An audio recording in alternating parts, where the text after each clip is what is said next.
Assalamu alaikum, dear viewers. So today let us do some numericals which are based on KVL. तो बेटा इस numerical में जो यहाँ पर मैंने electrical circuit बनाया है, it consists of two batteries. One is creating or supplying the potential difference of 12 volt. Another battery is providing a potential difference of 18 volt. Now बेटा यहाँ पर हमें क्या करना है? The question is find the current going through this resistor. So let me name it as AB arm. So I want to know the current flowing through this arm AB. तो बेटा आप क्या करोगे? Before I discuss this numerical, इसमें एक चीज आप बहुत इंपॉर्टेंट है जो आप याद रखोगे बेटा. यहाँ पर दो सेल्स हैं, तो हमारे पास एक प्रिंसिपल है known as superposition principle.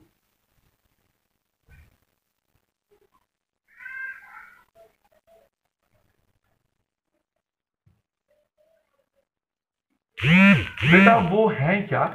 Actually superposition principle tells us that if you have in an electrical circuit, if you have so many cells, n number of cells, then each cell will act in such a way as if other cells are absent.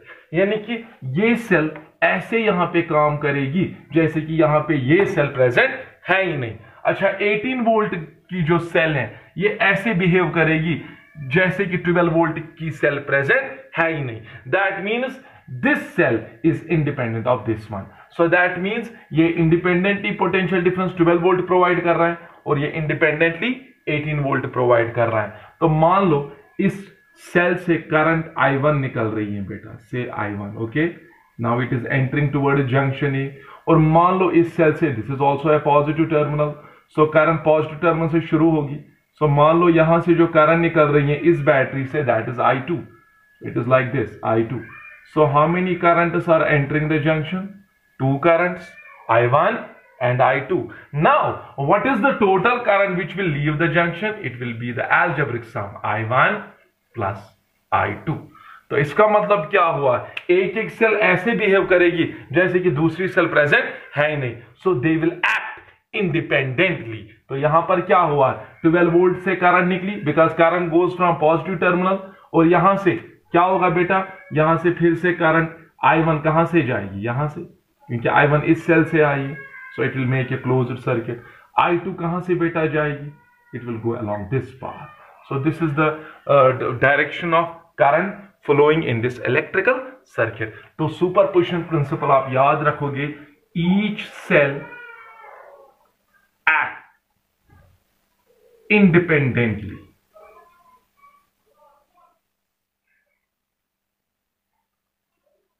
Okay, एक एक cell बेटा independently act कर रही है. मतलब एक cell ऐसे काम कर रही है जैसी दूसरी वहां पे प्रेजेंट है ही नहीं. सो दैट्स व्हाई मान लो इस सेल से करंट I1 निकल रही है और इस सेल से I2 निकल रही है. Then what will be the total current going through this 4 ohm resistor? It will be I1 plus I2. Now बेटा आप ये करंट कैसे निकालोगे? Using KVL. तो KVL में आप क्या करोगे? Let me name it as ABC D, this is E and this is F. आप क्या करोगे बेटा? आप यहां पे क्लोज्ड लूप लोगे बिकॉज आपको पता है ये जो KVL है, क्लोज किरचॉफ सेकंड लॉ है, इसको अप्लाई करने के लिए आपके पास एक क्लोज्ड लूप, एक क्लोज्ड सर्किट होना चाहिए.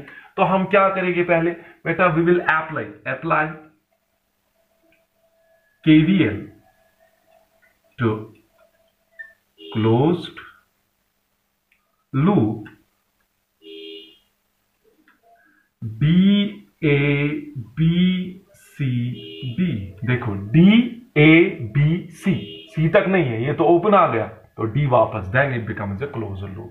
तो बेटा आपको पता है KVL को अप्लाई करने के लिए first of all you have to do one thing.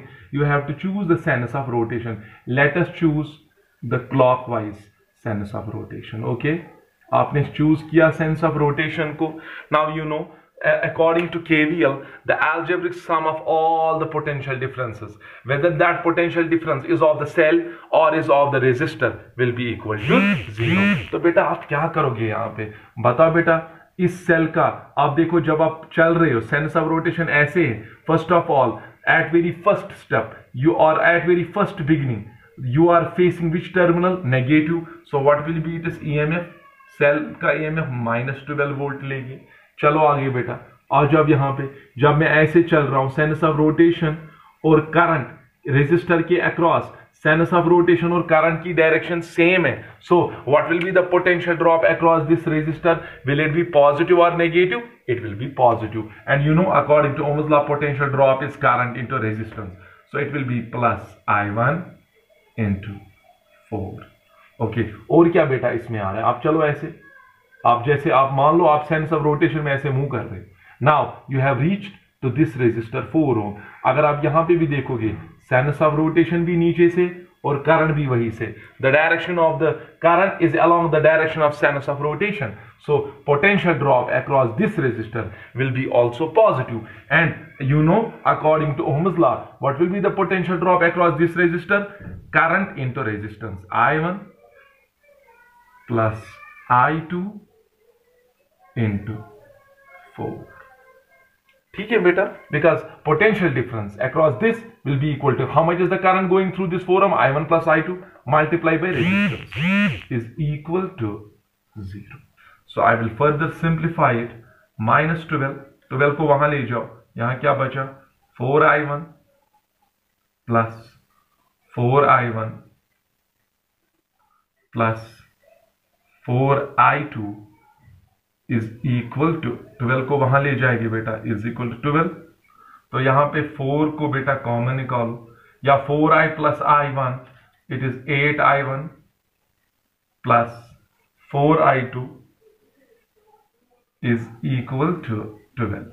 So we can take 4 common, तो वो 4 3s are 12, ये क्या बनेगा बेटा, it will be 2I1 after simplification, this will become I2 is equal to 3। So take it as a first equation, let us take it as first। Now तो जब आपने बेटा यहाँ पे KVL लगाया, आपको दो अननोन्स हैं यहाँ पे, I1 और I2। Now in order to determine, in order to find out these two unknowns, you should have at least 2 equations, because दो unknowns अगर हैं तो उन दो unknowns को निकालने के लिए आपको 2 equations होनी चाहिए। तो दूसरी equation कहां से आएगी, तो आप इस सिंपल में क्या करोगे बेटा, आप एक और क्लोज्ड लूप लोगे, ये वाला AEFBA, तो इस पे भी क्या अप्लाई करोगे, KVL, फिर वहां से I1 और I2 निकलेगा, 2 इक्वेशंस आ गई और 2 अननोन्स भी निकलेंगे। So now let us apply KVL to the second loop. So apply KVL to closed loop. कौन सा क्लोज्ड लूप आप लेंगे बेटा, AEFBA।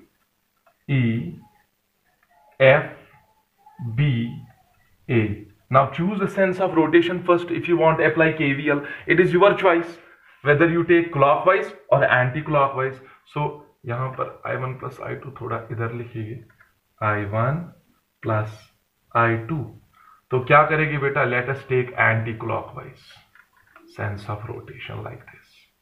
तो चलो अब आप देखो बेटा, सेल के पास देखो, जब आप सेल के पास यहां पहुंच रहे हो, सेल के पास आप किस टर्मिनल को पहले फेस कर रहे हो, नेगेटिव टर्मिनल को, सो इसका EMF नेगेटिव आएगा, so I will write here -18। Okay, then फिर कहां जा रहे हो आप, देखो बेटा यहां पर जब आप चल रहे हो रेजिस्टर के अक्रॉस, आप देख रहे हो सेंस ऑफ रोटेशन और करंट की डायरेक्शन सेम है, so potential drop across this resistor will be positive.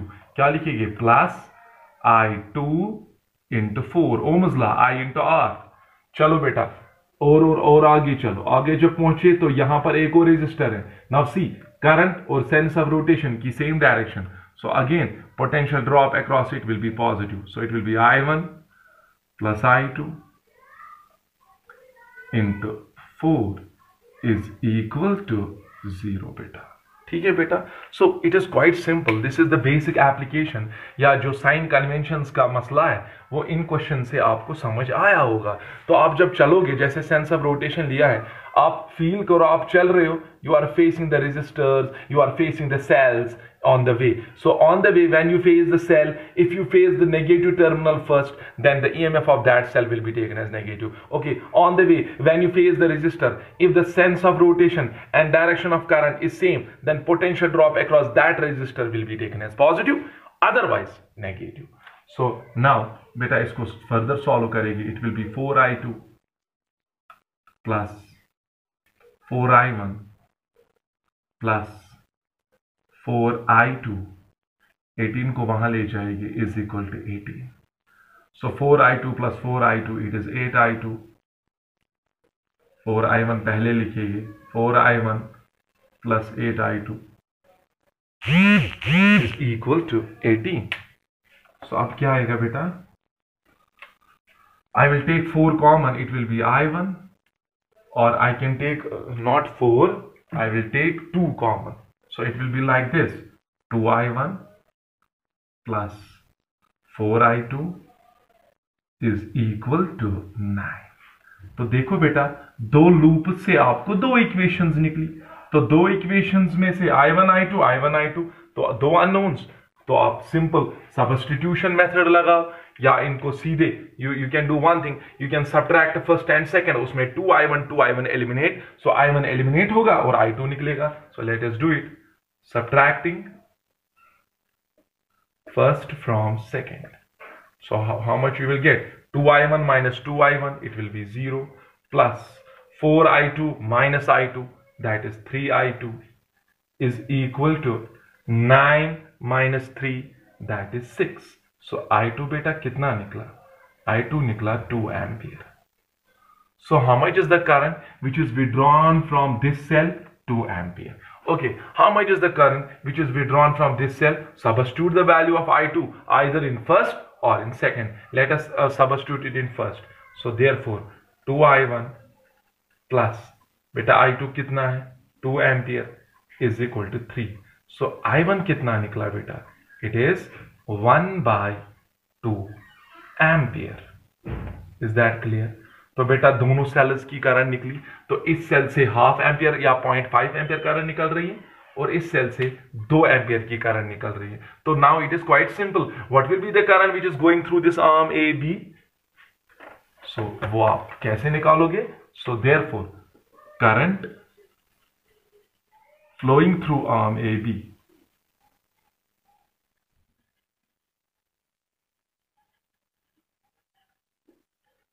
will be equal to i1 plus i2. That is how much? 2 plus 1 by 2. That is 5 by 2, या आप 2.5 ampere भी लिख सकते हो बेटा. सो ये एक क्वेश्चन था जो किरचॉफ्स लॉ पे है. एक और क्वेश्चन ऐसा ही मैं रखूंगा, but don't waste my time, don't waste my energy. I want that every one of you should do that question. ठीक है, मैं यहां पे क्वेश्चन रखूंगा तो आप वो करोगे, मुझे वो व्हाट्सएप करना. अदरवाइज मैं क्या करूंगा, I will stop doing this work, I will not upload the lectures अगर आप लोगों ने क्वेश्चंस नहीं किए. Otherwise it is of no use there. So क्या करेंगे, यहां पे एक क्वेश्चन मैं रखूंगा, यहां पर it is like this. You have here 6 ohm. Here you have the battery which provides a potential difference of 15 volt. Here you have the resistor of 4 ohm. Then you have the resistor here also, which is, sorry, it is 6, it is 3 ohm. Yes. Then here you have another cell which provides a potential difference of 30 volt. Okay, now again the question is, find the current, name it as AB, through branch AB. Find the current through branch AB. तो कर सकते हो ना बेटा. सो KVL लगाओगे तो उससे आप कर सकते हो. So thank you so much. Stay connected. Inshallah, many more questions will be discussed which are based on KVL. Assalamu alaikum.